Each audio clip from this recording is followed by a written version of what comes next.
That was fun. How many more questions do you have for me? Great note to end on. 73 questions in the book. Peace out. We out.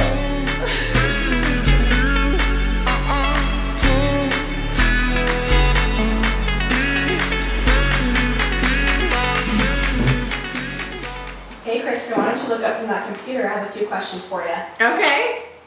Like now? Like now. Okay, all right. Let's go. Okay. What is one thing people don't know about you? I hate mayonnaise and ranch dressing and any white saucy condiment. How would you define yourself in 3 words? Passionate, compassionate, and driven. Love those. What's the best piece of advice you've ever received? Probably it's not what happens, it's what you choose to do about it. What's heavily played on your music playlist right now? Dan and Shay.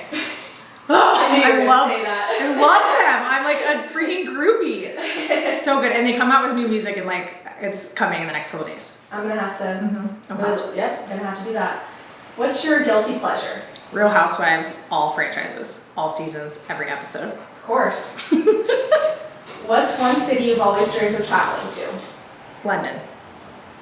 Never Me been. too. Yeah, me either. What's the one talent you wish you had? Anything musically, anything. I cannot sing, I cannot play an instrument, anything musical, I would go. No piano, no. Completely agree with that one.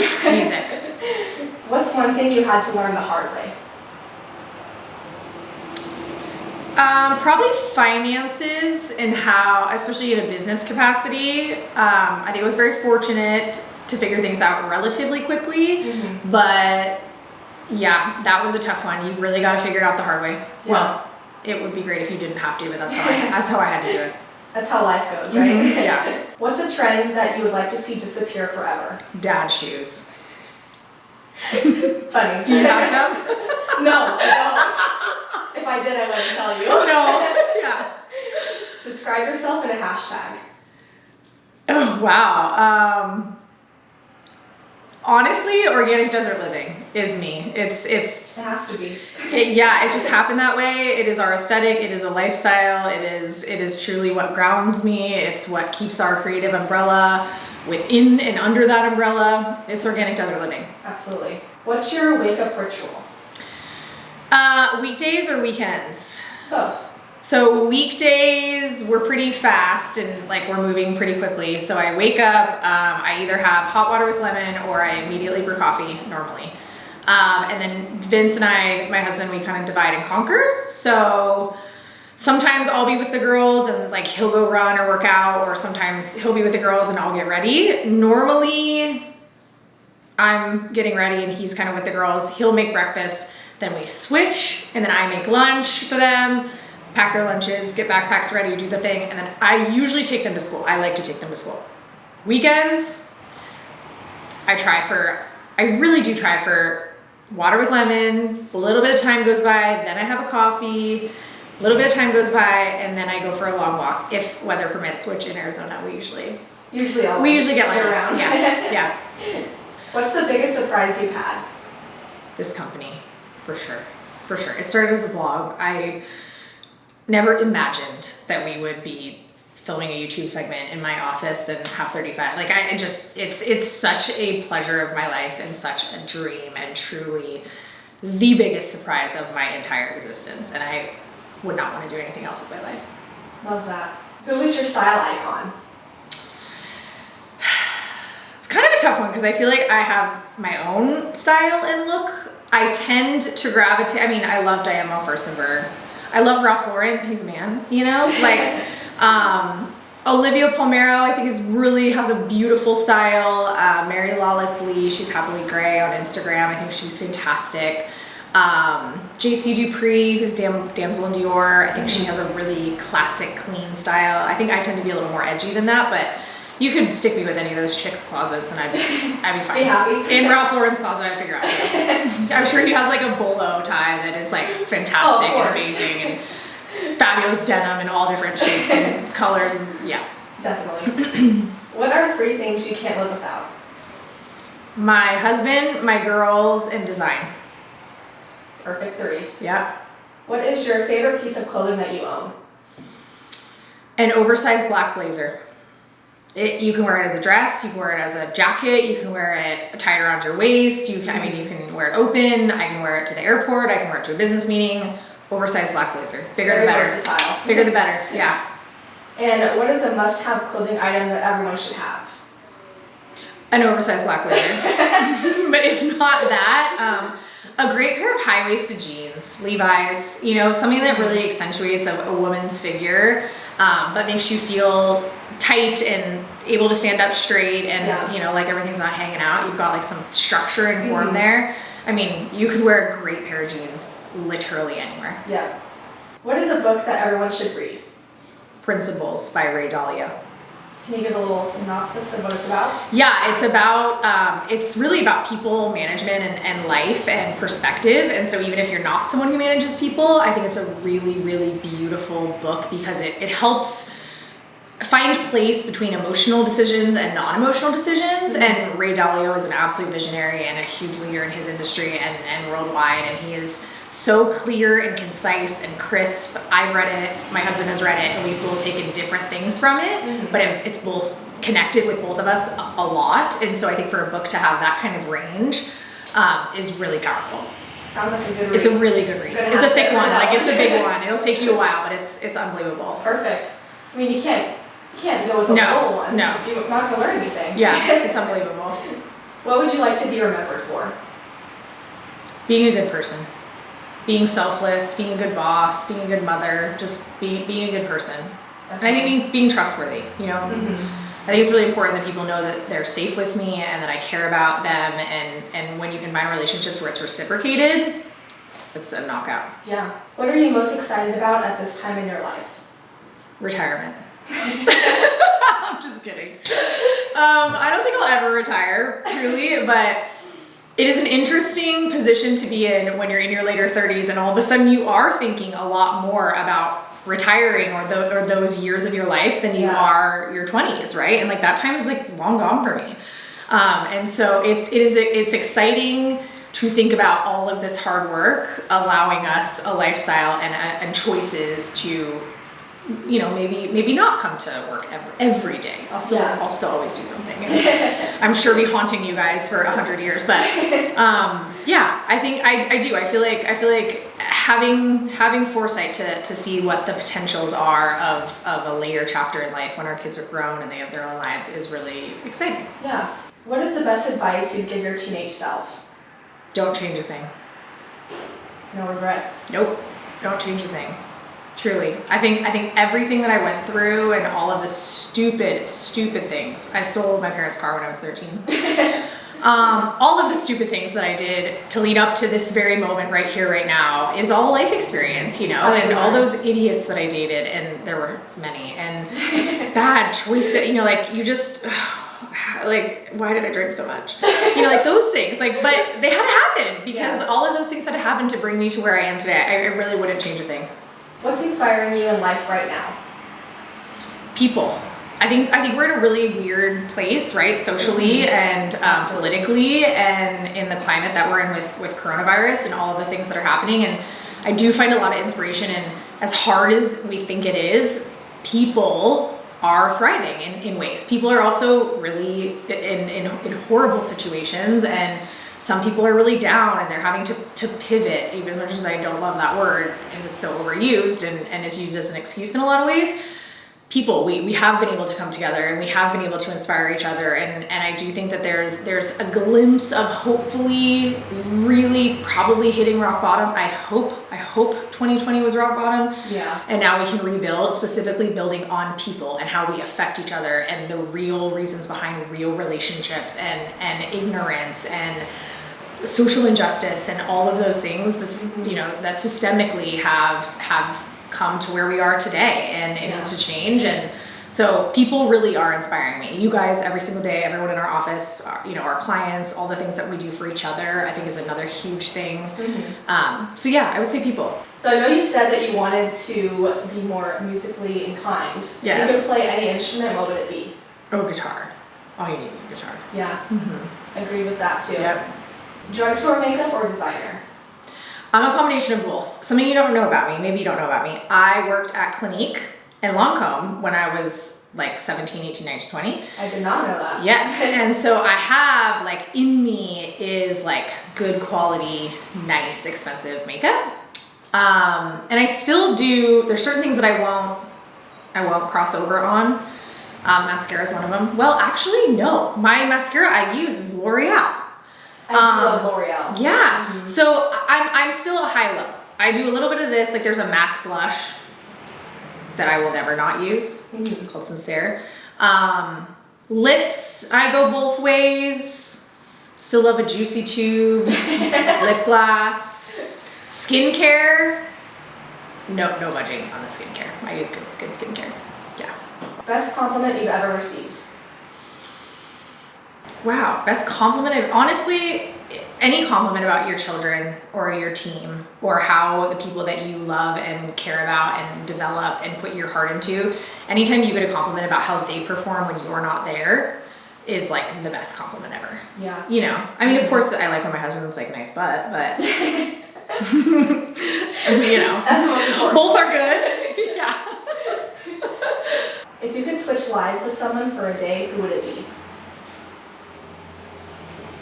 I'm tempted to say no one because I really love my life and I think I have such an awesome job and like I feel so blessed and lucky.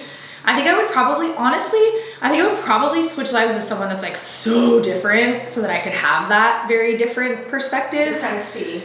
Yeah, like I mean, not to get like all emo, but like understanding what like a homeless person goes through in a day would be like probably really insane and eye-opening and like would probably change the entire trajectory of my life likely because it's probably that impactful.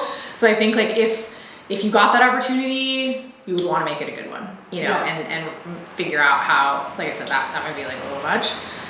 But you know, there's got to be a ton of different situations. A teacher, I always wanted to be a teacher. It's still something I'd love to do as I get older. I'd have to go back to college and not drop out twice and actually get a degree.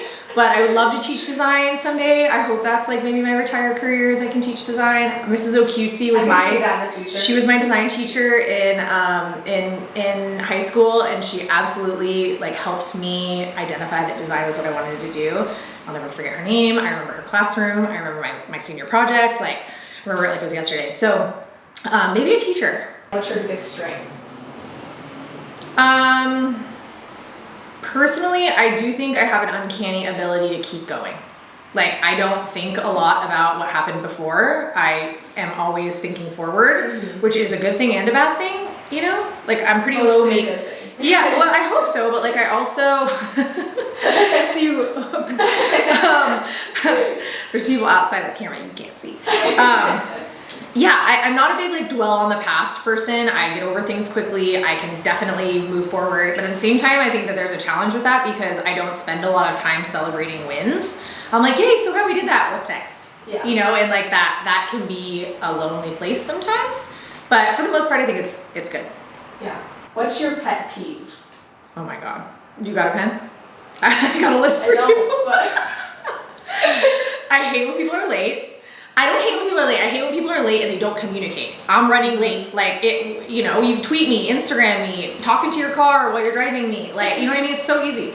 So being late, I also, as you guys know, cannot stand when the office is like messy and like how many times are we gonna walk past the same thing and no one's gonna put it away? I'm gonna put it away because I'm someone's mom and I don't wanna be someone's mom here. So like that is a big one for me.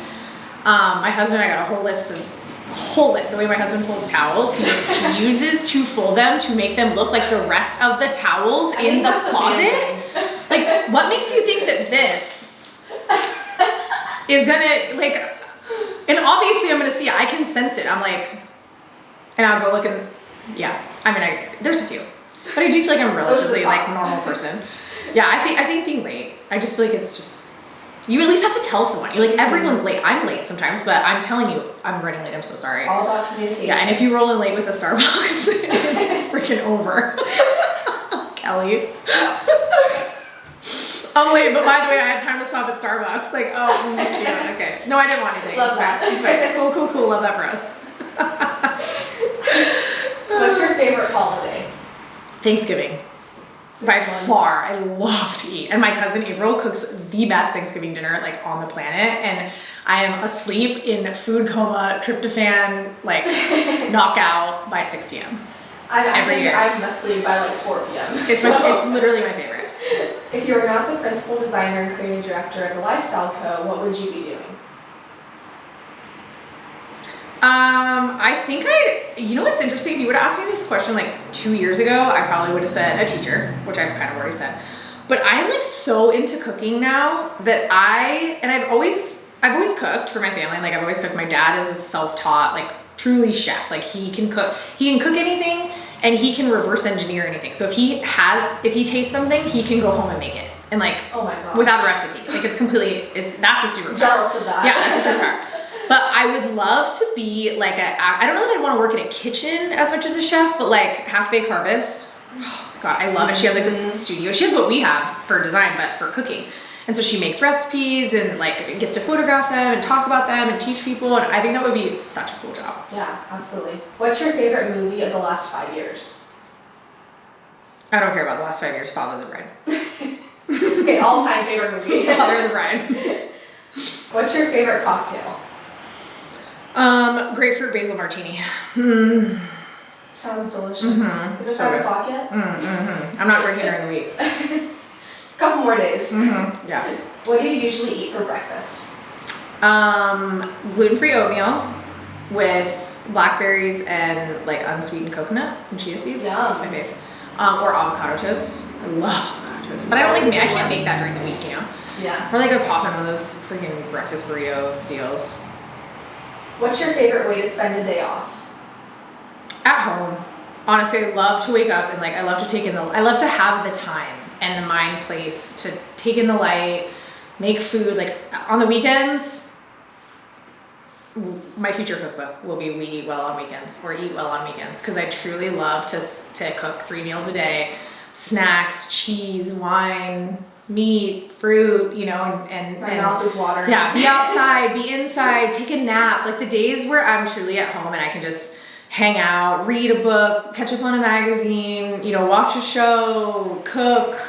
I only clean the kitchen once a day, so the kitchen's pretty dirty by dinner time, but yeah, it's just the best, you know? Like I think we have such beautiful weather in Arizona and that's part of the reason why, you know, I love it so much is to be able to be outside and inside, outside, you know, and not have these like crazy shifts and having to put a bunch of clothes on and all the things. Sounds like a good day to me. Mm-hmm. What's your favorite family tradition? You know what, when I was little, we used to open all of our presents on Christmas Eve, and then my Santa presents would be under the tree unwrapped when I woke up, and I loved that. And we kind of got away from that because my parents growing up, we always threw like a huge Christmas Eve party, and so the bigger it got as I got older, like it was midnight before it was over, you know, and so we couldn't like open presents. Mm-hmm. But I kind of would like to get back to that. I think it would be it was so fun growing up, and I think I'm an only child. Things were probably a little excessive. So I opened a lot of presents the night before, then I had a lot of Santa presents where like my girls, we do the 4 present situation. So that'd be really uneventful for them. So, but that was a really amazing tradition growing up. I loved it. I love that. If you could live in any era, what would it be? I think the 20s would be a ride. Like all of that time going into the Great Depression, I think would be like a very interesting situation. The 70s would be pretty cool. I mean, the 80s would be cool. Yeah, I don't know. I'd probably, the 80s, you know, big economic boost, boom, and that during that time, great fashion, power suits, the rise of a woman. Yeah, maybe the 80s. Okay. That'd be interesting, especially if you had this perspective now and you went back. Yeah. Like how interesting that would be. Yeah. I was born in 84, but I was a baby, you know, like I don't. You don't know anything. Yeah. What is your all-time favorite TV show besides Real Housewives? Beverly Hills 90210, baby. Okay. Oh, yeah. I had to catch that before you said it. So. Yeah, oh, Beverly Hills 90210. The original. Not the reboot, the original. What is your favorite family vacation? Now? Like with my girls? Yeah. We go to our cabin all the time and inevitably the best memories are always there. So I'd say there, if we're talking like tropical, Honestly, anywhere with a beach. Vince and I used to live in Laguna, and we go to Laguna all the time, and it's still like my favorite place. So probably right Laguna. Yeah. What do your girls want to be when they grow up? One of them, Harper, my oldest, she wants to be a Lego engineer or designer, and Sutter, my littlest, wants to be a teacher. Oh. Yep. And they say they both want to be mommies as of right now, which is a huge compliment as a mom. Yeah. How long does it take for you to get ready in the morning? 45 minutes. Max? In and out. What was your favorite subject at school? Social studies. What? Yeah, my dad is a huge history guy, and so I think it just was naturally like woven into my, like he cries when he hears the national anthem. Like patriot, history, really into it, so I know a lot about it because of him. So I definitely like took a liking to it. I mean art, of course, like in high school design, but I'd say like consistently social studies for sure. And most of the time in social studies, you didn't have to do math. That's very true. That was not my favorite, which is interesting because I'm in a very math-heavy business of design. Some things just work out how they should, right? Yeah, hopefully. If you had a warning label, what would yours say? Don't kidnap me. Vince and my parents have always been like, you'll never get kidnapped, because if you did, they would literally get you out of the car in like the first minute, be like, leave her. Like, you talk too much, you're way too opinionated, so yeah, I don't know, just warning, like, just warning. Watch yourself, be on your toes. You're not gonna get away with much around me. What was your first job? I worked at a dry cleaner. Wow. And then I became the manager, and then I hired my best friend, and that was an awesome time. Oh, I was hoping you weren't going to say that was a mistake. No, oh my god, we had so much fun. Are you kidding me? We had so much fun. We may or may not have taken clothes home to wear to school. Oh my gosh. My mom's gonna watch this. I don't know if she knows that. That is so funny. But we did a couple times. Who would play you in a movie of your life? Ooh. Who? A movie of my life. Cameron Diaz. Cameron Diaz? She's a Love badass. her. Yeah, okay. I'm done with her. Love her. Mm-hmm. Okay. And last question for you. Last question. Jesus, this is taking so long. Thanks. What is your definition of success? Happiness. True happiness. When no one's looking. Success to me has absolutely nothing to do with money. Nothing to do with money. I mean, of course you want to be able to pay your bills and you want choices and you want to know that you have financial security, but true happiness. When no one's looking, when you close your eyes at night, do you feel good about your life and the choices that you're making and how you're treating other people? I think is a huge, huge one. Yeah. If you asked everyone in your life, how do you treat them? How are you to be around? How do you handle conflict? How do you have tough conversations? You want all of that feedback to be good. I'm happy to have a conversation with her. She's level-headed. She's compassionate. She listens. How about that? That's just a huge one. Yeah. I truly think happiness. You will, if you're happy in your life, it bleeds over into your job and into your relationships and into self-worth and confidence and everything. Yeah. So you can't ever let it slip, which is really hard for people. I think I've been really lucky in that I found my passion in my career first, and it allowed me to see the breadth of what truly being passionate and happiness can do. And then I found my man, and we've been really lucky. Love that. That was fun. How many more questions do you have for me? Great note to end on. 73 questions in the book. Peace out. We out.